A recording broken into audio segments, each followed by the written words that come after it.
Hello students, मैं doctor Pramila Gupta MSJ college Bharatpur से आपके लिए स्पर्मेटोजेनेसिस का सेकंड वीडियो लेकर आई हूँ। इससे पहले वाले वीडियो में हम फॉर्मेशन ऑफ स्पर्मेटिड्स की दो सब स्टेजेस को डिस्कस कर चुके हैं, multiplication phase and growth phase. और इस वीडियो में हम इसके आगे के स्टेजेस पर बात करेंगे। थर्ड सब स्टेज है मैच्योरेशन फेज़ या परिपक्वन प्रावस्था।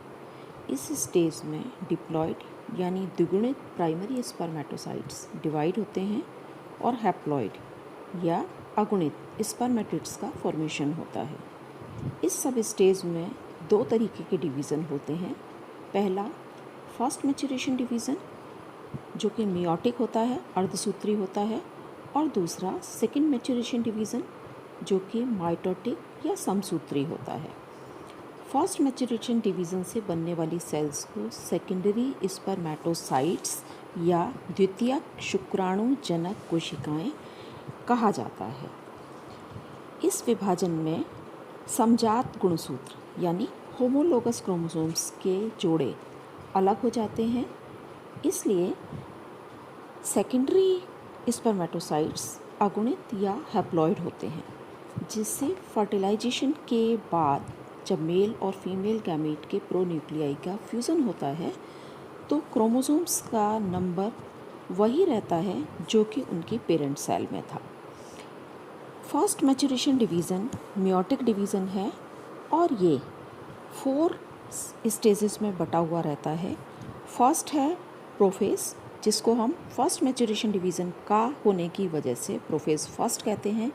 इसी तरीके से सेकेंड स्टेज है मेटाफेज फर्स्ट, थर्ड है एनाफेज फर्स्ट और फोर्थ है telophase first. First maturation division की फर्स्ट स्टेज अर्थात प्रोफेज फर्स्ट काफ़ी लंबी होती है और 5 सब स्टेजेस में बटी हुई होती है। फर्स्ट सब स्टेज है लैप्टोटीन। यहाँ क्रोमोसोम्स थ्रेड लाइक हो जाते हैं और क्लियर हो जाते हैं।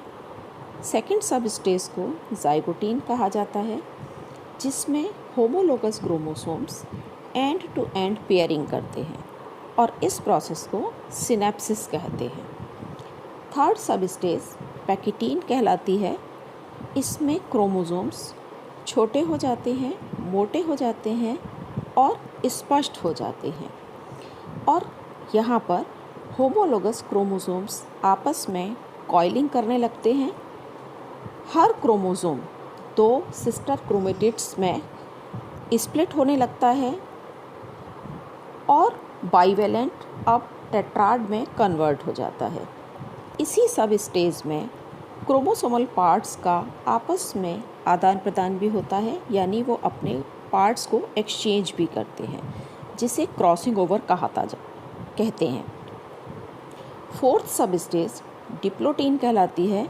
इसमें होमोलोगस क्रोमोसोम्स के बीच में रिपल्सिव फोर्सेस काम करने लगते हैं, जिससे वो एक दूसरे से सेपरेट होने लगते हैं और केवल क्रॉसिंग ओवर वाले पॉइंट्स पर जुड़े रह जाते हैं। इन पॉइंट्स को क्याज़मीटा कहा जाता है। फिफ्थ सब स्टेज डायाकाइनेसिस होती है। इस सब स्टेज में क्रोमोसोम और दूर होने लगते हैं और क्याज़मीटा जिप मैनर में टर्मिनल एंड्स की तरफ खिसकने लगते हैं। इस प्रोसेस को टर्मिनलाइजेशन कहा जाता है। सेम टाइम सेंट्रोसोम डिवाइड होकर 2 सेंट्रियोल्स में कन्वर्ट हो जाता है और वो अपोजिट पोल्स पर पहुंचकर एस्ट्रल रेस या तारक किरणों का फॉर्मेशन करने लगते हैं। नेक्स्ट स्टेज है मेटाफेज स्टेज, जिसमें क्रोमोसोम्स छोटे और मोटे हो जाते हैं और सेल के बीच में मेटाफेज प्लेट पर अपने आप को विन्यासित कर लेते हैं। जो क्रोमोसोम्स के सेंट्रोमियर्स हैं वो एस्ट्रल रेस से जुड़ जाते हैं। नेक्स्ट स्टेज एनाफेज स्टेज है, जिसमें क्रोमोसोम्स अपने पोल्स की तरफ मूव करने लगते हैं।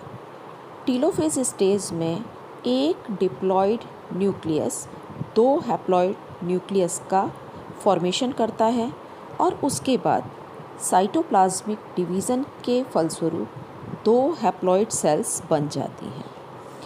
इन हैप्लॉयड सेल्स को सेकेंडरी स्पर्मेटोसाइट्स कहा जाता है फर्स्ट मैच्योरेशन डिवीज़न के दौरान दो काम होते हैं। पहला, गुणसूत्रों का नंबर पेरेंट सेल से आधा रह जाता है हर सेल में, और दूसरी चीज़, इसी डिवीज़न के समय पर मैटरनल और पैटर्नल क्रोमोसोम्स के बीच में जीन्स का एक्सचेंज भी होता है। फर्स्ट मैच्योरेशन डिवीज़न के परिणाम स्वरूप बनी हुई सेकेंडरी स्पर्मेटोसाइट तुरंत सेकेंड मैच्योरेशन डिवीज़न करती है, जो माइटोटिक होता है, जिससे हर सेकेंडरी स्पर्मेटोसाइट सेल से दो हैप्लॉइड स्पर्मेटिड्स बनते हैं। इस तरीके से सेकेंड मैच्योरेशन डिवीज़न के बाद प्रत्येक प्राइमरी स्पर्मेटोसाइट से 4 स्पर्मेटिड्स का फॉर्मेशन होता है।